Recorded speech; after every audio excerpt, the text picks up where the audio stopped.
mai arziki kun fi masu arziki ya azima, shi arzikin ku yake yi wa hidima a duba ni nima, ba dan ni ba dan abin su dai na kare ma a bani nima, ba dan ni ba dan abin bautar da yi ku ya ba ku girma. Ko nake shugaba ka kira ni na zo mu gana da kai a Madina. Girma isa da baiwa da arziki zara kun zarce kowa, ku ne kuke ba da kyauta aje a dawo ku yo da dawa. Ni ma a yau ina so a Madina ban guri na shigowa, na san kuna yi idan kuka ce zan zo fa ba mai hanawa.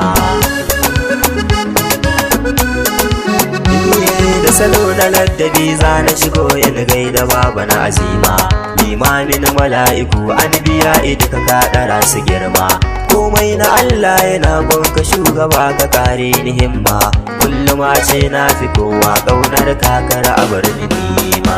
Ko nake shugaba ka kira ni na zo mu gana da kai a Madina. Wai wace bauta ake ta Allah har ya karɓe ta ba da kai ba, komai na Allah na duba sai daga kai ɗaya ya sa gaba.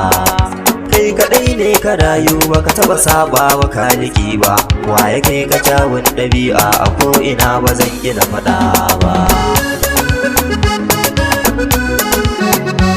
Kyauta da ƙari a ƙarar da maka shugaba ya fi kowa, idan ya baka ka dawo zai ƙari cikin girmamawa.